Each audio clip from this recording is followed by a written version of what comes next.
Seguimos en tempo de tertulia hoxe na compañía de Cristina Ares, de Arturo Maneiro e de Suso Veiga, falando agora da segunda xornada de folga na sanidade pública. Como sempre, nestes casos, cifras de seguimento moi dispares. As organizacións e sindicatos convocantes falan dun seguimento do 83%, a Xunta rebaixa esa cifra ata o 22,5%. máis dispares non poden ser, ás veces se achega un pouquiño máis, desta volta non. Bueno, dicía hoxe o presidente da Xunta, nese acto celebrado en Compostela, por ese 20º aniversario da Declaración do Camiño de Santiago como Patrimonio da Humanidade, dicía que o seu goberno seguirá apostando pola sanidade pública como fixo ata o de agora, pero as organizacións que convocaron estas dúas xornadas de folga, pois din que ven un proceso de desmantelamento e de privatización da sanidade pública. Eu non sei se vos concordades ou non, se credes que había razóns para esta folga ou non estaba xustificada. Por exemplo, Cristina, que percepción tes ti? Bueno, eu sinceramente non creo, polo menos en Galicia, que haxa un proceso de desmantelamento da sanidade pública, sino que hai formas, algunhas novas, de lograr aforros, de gañar en eficiencia para poder manter o gasto sanitario. Eu creo que sobre isto hai bastante confusión, incluso no que se refire ao gasto sanitario en España. Ás veces pois se argumenta que o gasto sanitario é moi grande, e iso non é así. O gasto sanitario español está na media da OCDE, e, por exemplo, se se compara co de Estados Unidos, que ás veces se pensa que é o contrario, que o gasto sanitario non é moi elevado en Estados Unidos, pois é case o doble en Estados Unidos que en España. O 17, caso 18 en Estados Unidos por cento do PIB, e no caso de España sobre o 9% do PIB, que coincide coa media da OCDE. En Alemanha o gasto é moito maior, en Francia tamén. O problema en España é que nos últimos anos, ou incluso na última década, de 2000 a 2009-2010, crecía moito o gasto anual, a unha media case do 6%. Entón, ti, como xestor público responsable, non podes permitir que o gasto sanitario medre a tanta velocidade, de forma continuada. Entón, hai únicamente dúas opcións: ou aumentas os impostos, porque o gasto sanitario é unha porcentaxe moi elevada do gasto público, máis nunha comunidade autónoma enorme, ou aumentas os tributos, ou tes que buscar fórmulas para gañar en eficiencia, ou senón, é insostible. Non porque gastemos moito, que non gastamos, sino porque está medrando moitísimo o gasto nos últimos anos e baixando moitos ingresos. O cal, tes que abordar ese problema. Cristina, non había entón razóns para esta folga? En ningún caso vexo que haxa un intento de privatizar a sanidade, non, únicamente de tratar de manter o que hai, sin aumentar os ingresos, porque non hai case marxe, mantendo a prestación do servizo, porque senón sí que habería que recortar. Ti concordas con esa análise, Suso? Non, eu discrepo. Vexamos, o panorama que describe Cristina é certo até que chegamos ao momento da crise. Efectivamente, hai un problema do medre do gasto sanitario, o cal plantexa o problema de que é necesario dedicar máis recursos e aproveitar mellor os que se dedican. Aí houbo, estamos falando de hai o mellor 10 anos, habería que ver cales eran as características da xestión do gasto sanitario. Seguramente non se aproveitaban ben as posibilidades de diminuir o gasto, por exemplo, facendo unhas compras xerais, e non que cada centro comprara pola súa banda, ou, por outro lado, temos o problema, para min, histórico, dun sistema fiscal mal configurado, injusto, que permite uns niveis de fraude moi elevados, o cal sustrae da facenda pública un volumen de ingresos que podían afortalar o gasto sanitario.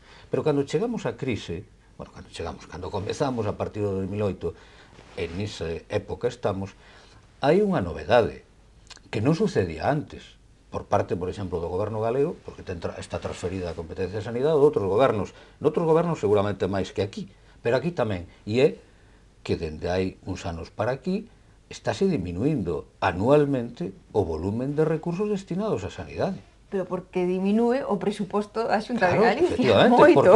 Pero efectivamente, porque hai un problema derivado da crise de reducción do gasto público E a sanidade, a diferencia do que se proclama, ou do que se ten proclamado a veces por parte dos dirixentes gubernamentais, na sanidade tamén se meteu a reducción, tamén se practicou a reducción. Lembremos que había quen decía, non, reduciremos en moitas cousas, pero respetaremos sanidade, educación, pensións, servicios sociais. Pois non se respetou. Pero, Suso, claro, se aquí... o cesto menguou tanto, o gasto sanitario nunha comunidade autónoma como Galicia ocupa unha porcentaxe enorme do total do gasto e que é imposible non Pero o recortar. que vou é, se hai unha reducción de 200, 300 millóns do orzamento sanitario, eso ten consecuencias. Eso ten consecuencias. Obviamente, que ocorre? Pois efectivamente que non se repón o personal que se xubila, que se lle din aos médicos de 65 anos que antes non se lle decía, oiga, ten que xubilarse usted obligatoriamente, que non hai, digamos, non se dotan novas prazas, non se repón ao personal. Pero eso non demostra unha intención de acabar co sistema eu non digo a público. intención, pero eu non xulgo intencións. Eu digo, hai un feito de deterioro, eu non digo desmantelamento, utilicemos unha palabra máis apropiada no meu ver, un deterioro da asistencia sanitaria pública. E entón, claro, se resulta que, por exemplo, para atender, non igual, pero para atender algo a esa poboación que necesita, e non se pode atender no ámbito público porque hai menos recursos, mándaselle a Povisa ou aos centros privados, entón o que se está facendo é facendo unha transferencia de recursos públicos a centros privados. Para min, en definitiva, teñen motivos as organizacións convocantes, onde, por certo, hai, vamos a decirlo así, sindicatos tradicionais e hai organizacións médicas de profesionais. Tiene un movimento moi amplio o que convoca esta folga, e eu creo que hai motivos para que esa xente este preocupada, e, por certo, eu valoro como moi positivo que os profesionais sanitarios se preocupen non só do seu salario, que tamén é lóxico que se preocupen, que baixou como dos empregados públicos, sino que tamén que se preocupen polo mantemento da sanidade pública. A mí me parece un feito, digamos, reivindicável e un feito estimável.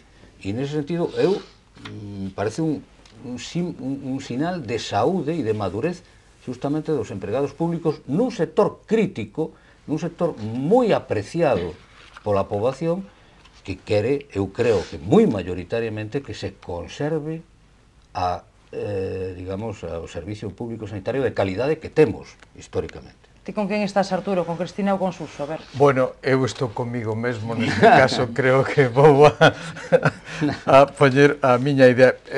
Primeiro asunto que vexe, non estou en absoluto de acordo cunha folga que afecte os enfermos. O sea, primeiro punto, me parece que non hai ningún tipo de xustificación, nin económica, nin de ningún... Non deben ir a folga, en definitiva. Igual que cando hai folga de limpeza nun hospital, me parece que a maior inhumanidade que se pode facer. Os enfermos é algo que, así como tamén se di que os servicios públicos son intocables, os enfermos son intocables no sentido de que hai que atendelos pase o que pase. E o primeiro asunto é atendelos, e, polo tanto, non consinto en aprobar cunha folga no sanitario. Creo que os sindicatos deberían dedicarse, neste caso, a aumentar a calidade da atención humana dos enfermos.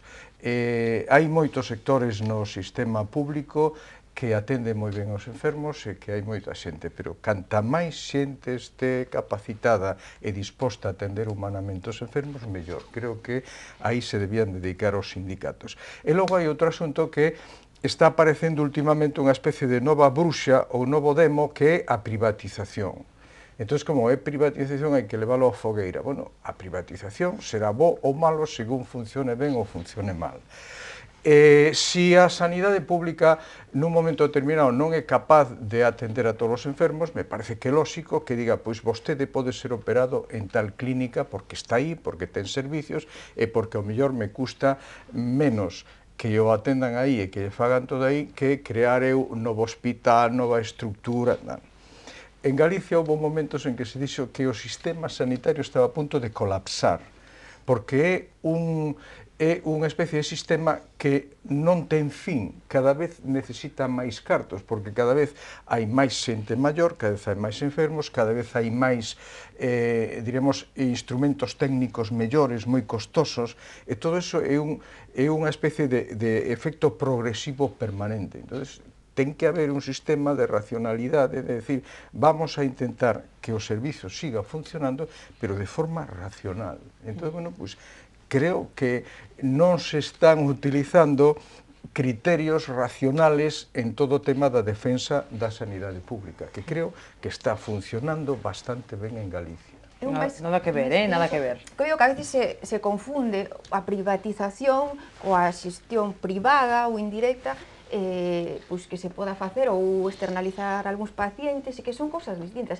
Eu, por exemplo, non teño ningunha dúbida sobre que a sanidade debe ser fundamentalmente pública, aínda que só sexa por unha cuestión de aforro, porque se comparamos con Estados Unidos, que ten un gasto per cápita, se traía o número exacto de $8.508 por ano, a sanidade é moi mala para a maior parte da poboación, igual é que nos sistemas como o noso, con gasto sobre todo público, as contas saen millor, o sea, realmente é máis eficiente que se gaste máis dende o público que unha combinación a partes iguais público e privado, no que ten que ver coa sanidade. Isto, pois, é unha obviedade, non só dende o punto de vista económico, senón tamén dos dereitos, porque, a ver, a sanidade non é un negocio.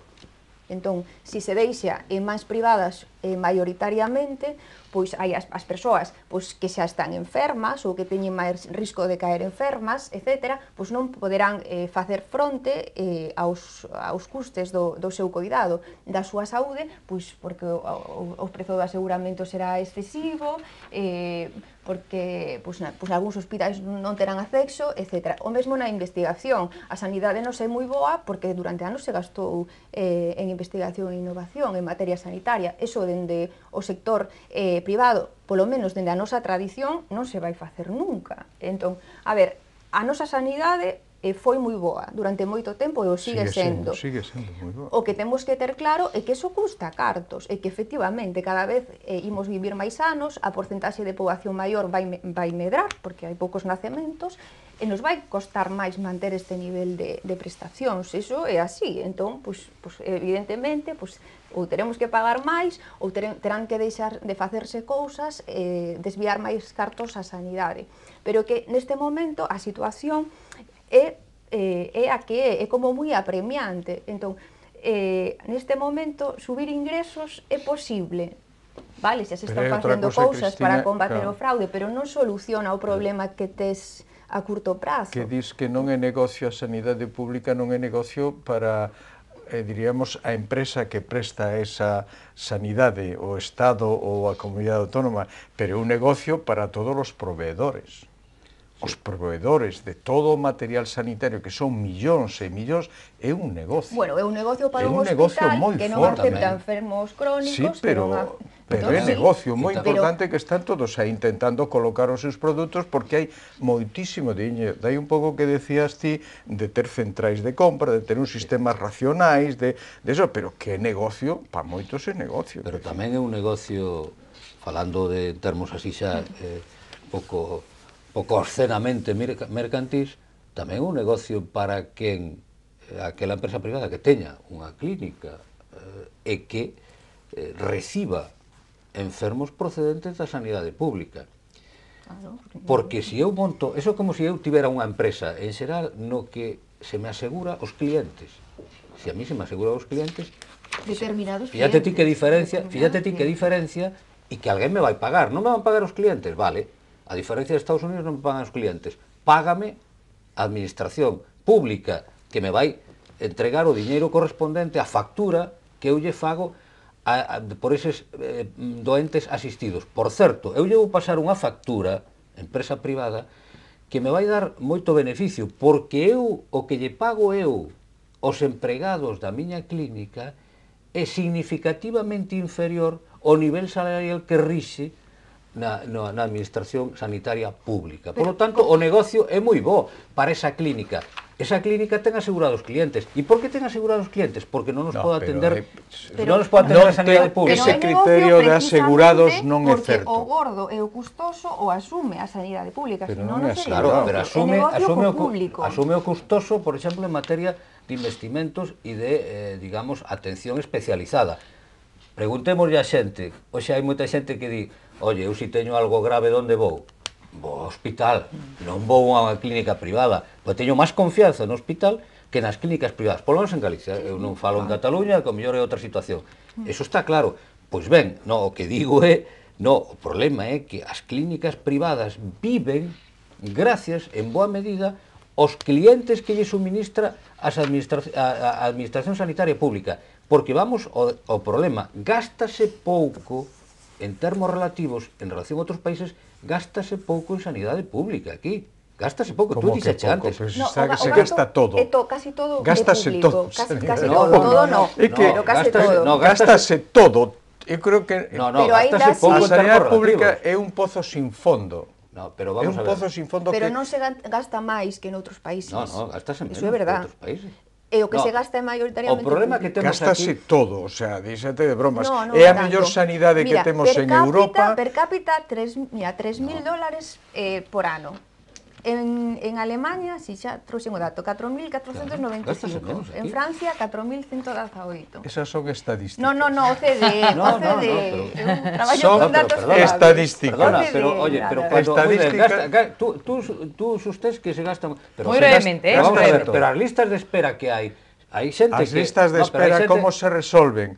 Unha de dúas, ou transfires operacións a donde hai quirófanos... Pero non operacións, consultas especializadas para facer unha mamografía ou para facer unha radiografía ou para facer unha ecografía citante, non vou citar o meu caso, pero citante con 5 ou 6 meses de retraso. Entón, se tes un problema, non é grave, pero se tes un problema que te doi... Se tes un problema grave, aténdenche rapidamente. Vas por urgencias...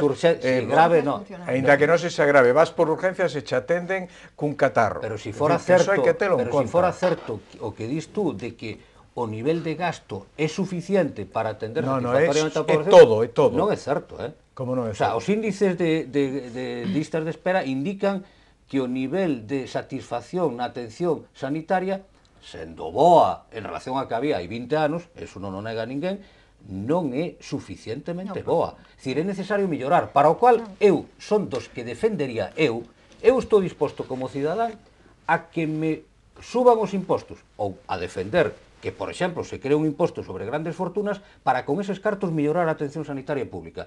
Eu son partidario deso, claramente. Perdón, eu son partidario tamén de que se a mí non me poden atender no CHUS por unha consulta especialista, pois que me paguen a consulta dun bo especialista en Santiago. E vou con máis gusto a un bo especialista de Santiago.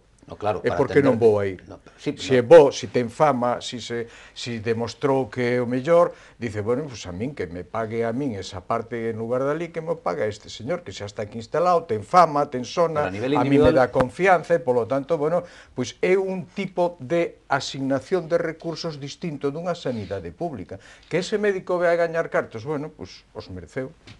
E non perdamos de vista unha cousa, que moitas das clínicas esas privadas que atenden ese tipo de enfermos, nesas clínicas están traballando médicos que traballan na sanidade pública. Outra situación que, ao meu ver, dende hai tempo, non de agora, dende hai tempo, non debería ser admisible. Pero isto é un problema que nos leva a un tema máis complicado. Sí, é moi complicado porque é moi... Sí, bueno, pero esa situación non é admisible. Bueno, por lo menos éticamente non é admisible. Eu non vexo ningún problema. O que non é ético é que digas, se non che atendo aquí, vai a miña consulta. Eso non é ético. Bueno, pero eso sucede. Xa, pero eso é o que non é ético. Ora, que haya un señor de moi bo médico especialista que ten consulta privada e que ten tamén consulta pública, para o paciente é bo. Ora, outra cousa é a actuación persoal dese médico, pero se é bo especialista, eu prefiro un bo especialista que me atenda aquí ou aquí. Bueno, o tema é amplo e hai moitas, sacastedes moitas cuestións que comentar, pero nós temos que seguir e o tempo avance. Quería propoñervos algún outro asunto do que, bueno, quero que faledes, o da reducción de deputados, que tantas veces temos traído a esta mesa. Hoxe volví a falar, Feijóo, dese asunto, a preguntas dos xornalistas, que somos que insistimos sempre cos mesmos temas. Dicía que se fará, que será sí ou sí, pero quería salientar as palabras da voceira do PPDG, Paula Prado, que dicía hoxe que se Besteiro non acepta esa proposta de reducción de deputados de 75 a 61 porque non lle deixa nin Beiras nin lle deixa o BNG, non? Refén dos dous, non? Onte dicía Besteiro, tamén falando deste asunto, que el proporía unha reforma moito máis ampla e, entre outras cousas, por exemplo, manter os 75 parlamentarios actuais que custando o que custarían os 61 que propón o Partido Popular. Bueno, está claro que ese tema se vai facer sí ou sí, non? Porque está xa máis que anunciado. Parlamentario, terá que preguntar aos parlamentarios o que van a cobrar. E o líder da oposición, Arturo, eso non se parece suficiente, a ver. Non, pero o parlamentario que terá que pensar é que se estamos os mesmos co que costarían 61, pois eu teño unha cantidad proporcional que vou a disminuir na miña asignación mensual. Ti crees que o mellor no grupo parlamentario non gustaron? Eu creo que a ningún parlamentario lle vai gustar disminuir a súa asignación mensual por en favor de decir vamos a gastar o mesmo que se fóramos 61. Pero eu creo que a mensaxe que se manda de austeridade é máis importante se se reduce o número de parlamentarios dentro dunha cifra estatutaria, porque se está falando sempre dentro de cifra estatutaria, pois é unha mensaxe que se lanza á sociedade de que os políticos tamén, bueno, tamén pensan un poquinho neste tema, é un signo, unha manifestación de que hai que acortar. Se todo o mundo acorta, pois nós tamén. Pero tamén reforzas a mensaxe de que os parlamentarios non sirven para nada, que son prescindibles, un número importante, que non é... Deson carganseles a veces. Bueno, aí concordo contigo. Pero habería que exixirlles maior responsabilidade e máis traballo aos que se sea necesario e non alimentar esa mensaxe, que ademais, agora vemos cara ás eleccións europeas como os partidos que defenden ese tipo de argumentos teñen previsións de medrar, e iso é unha mala noticia para todos. Eu teño un punto de vista que un pouco non concorda coa filosofía básica que inspirou a proposta do Partido Popular, que recoñezo que foi levada a campaña electoral, que, por lo tanto, ten esa legitimación de orixe, eu non o discuto, pero non comparto o que creo que é unha selección unilateral. Para min, non é o único, ni siquiera o principal problema da falta de calidade do sistema democrático, digamos, a carestía, por exemplo, do Parlamento galego. Sinceramente, ese pode ser un problema, pero non creo que seña o único, nin o principal. Eu creo que hai moitos problemas en relación á necesaria regeneración da vida democrática parlamentaria. Hai moitos. E para min, habería que facer, se se quere entrar aí, hai que abrir o melón de todo e hai que considerar varios asuntos. Hai que considerar o asunto do sistema electoral no seu conxunto, é dicir, que tipo de circunscripción queremos, que tipo de número de diputados por circunscripción, cal é o sistema de atribución de escanos, se se debe establecer o límite que actualmente se establece provincial do 5%, o cal restrinxe o acceso de outras posibles opcións parlamentarias, entrar nos gastos electorais nos que se incurre na campaña electoral, por exemplo, por que non se entra aí?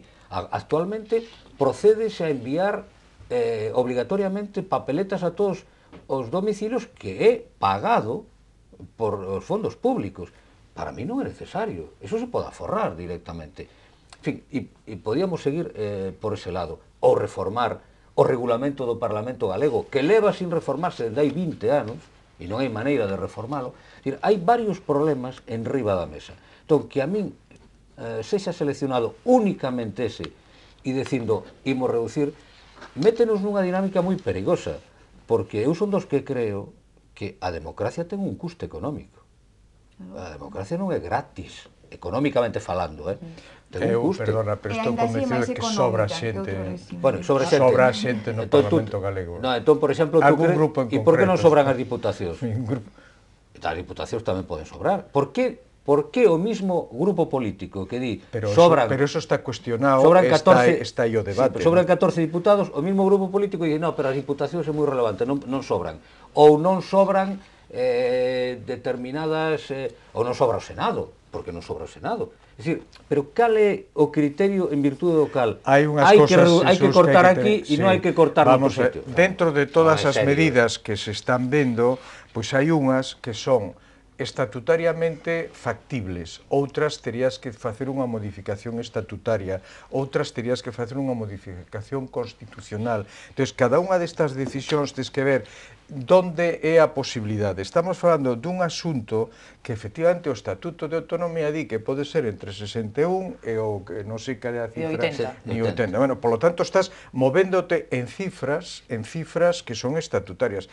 Pasar a outros asuntos que xa suporía modificar o Estatuto de Autonomía, bueno, pois é máis complicado. Aí estamos, ou eliminar o Senado, que tamén supón unha modificación constitucional, pois tamén é bastante máis complicado, pero si o que podas facer hai que facelo. Eu creo que si se pode empezar por algo, pois se pode empezar por algo. No, pero se o argumento é aforro, pois terás que ver non onde tes máis posibilidades de aforrar máis. Pero máis que aforro é mensaxe de que estamos todos nunha situación distinta. Eu, por exemplo, non entendo cando se di que hai que conservar os dereitos históricos e os dereitos adquiridos polos traballadores. Dice, hai que guardar os que se poidan, pero se de toda a sociedade baixou as posibilidades económicas, non podes exixir que se sigan mantendo todo o conseguido hasta ahora, porque todo o mundo estamos baixando. Sería, pois baixamos o soldo dos deputados, non reducimos o número de parlamentarios. E aí xa entraríamos no tema de calidade que comentaba el, que eu sí que defendo que os políticos deben cobrar bastante. Bueno, pero estamos na situación na que estamos. Sí, pero, bueno, dentro da situación, pero non decir, bueno, pois vostede vai a cobrar ahora 2.000 euros e arréglese como pode. Diceme, non. Bueno, 2.000 euros é moito máis do que gana un traballador medio. Para facer actividade parlamentaria hai que ter unhas posibilidades. Si eu estou de acordo con iso, pero que me parece de verdade moi perigoso entrar a criticar aos representantes, ás institucións e a política en xeral. Nos levou moito tempo conseguir o que temos e a política, pois, unha boa política é moi importante tamén para poder mellorar a situación económica. Entón, como cidadáns responsables, temos que exixir máis calidade no traballo dos nosos representantes, pero non cuestionar as institucións democráticas. Bueno, hai moita xente que está votando en falta os primeiros parlamentos e os parlamentarios iniciais, aqueles que tiñan unha gran capacidade, que tiñan un gran prestigio. Bueno, pero iso é outra cousa, os partidos terán que pensar a quen levan nas súas listas. Estamos pechando, moi brevemente. As institucións son unha parte, pero, digamos, as persoas que conforman logo as institucións son importantísimas. Unhas institucións con as persoas poden dar unha imaxe, con outras poden dar unha imaxe significativamente diferente. Pero o número de diputados, aparte de ter un impacto económico, garda relación tamén cos criterios de representatividade. Obviamente, en función do número de diputados e da distribución deses diputados por cada circunscripción e dos mínimos, porque non perdamos de vista que na lei electoral, non no estatuto, sino na lei electoral vixente establecese un mínimo de 10 diputados por provincia, neste caso, por cada unha das 4 provincias galegas. Si ese mínimo se conserva, e non hai ninguna noticia de que se quera modificar, e se reduce de 75 a 61, obviamente hai cambios moi importantes na representatividade por cada provincia. Resulta que, nese caso, acentúase ainda máis o maior valor do voto nas provincias de Lugo e Ourense a respecto de Pontevedra e da Coruña, co cal hai algúns partidos, e algún concretamente, que sae ganando respecto de outros. Entón, isto é unha cuestión... Pero iso é un criterio que se utiliza moitas veces, e ese partido sae ganando sempre, poñas este asunto ou este reparto, sempre, sae ganando. Non creas que sae ganando. Sempre sae Se ganando. tú cambias, por exemplo, en vez de 10 de mínimo, estableces 6 ou 5 de mínimo por provincia, aseguroche que a simulación que se fixeron últimamente daban os mesmos resultados con máis diputados que con menos, porque ao final a maioría é a maioría. Con eses mínimos, se tú modificas os mínimos, quere dicir que o reparto por provincia cambia, ainda que teña 61, cambia o reparto por provincias, e dado que os resultados electorais non son exactamente igual en Coruña que en Lugo, en Ourense que en Pontevedra, entón o resultante final no Parlamento pode variar, e como varíe un par de diputados pode cambiar totalmente o sentido da maioría. Bueno, veremos que pasa e nos seguiremos falando desa cuestión aquí na mesa. Hoxe temos lo que deixar, que estamos xa fora de tempo. Empezamos con moito consenso, rematamos con máis confrontación, que é o interesante, non? Así que... Disenso. Constructivo, efectivamente. Bueno, pues gracias aos tres, a Cristina, a Suso e a Arturo. Gracias por vir, como sempre, por aceptar o noso convite. Un placer vervos de novo por aquí.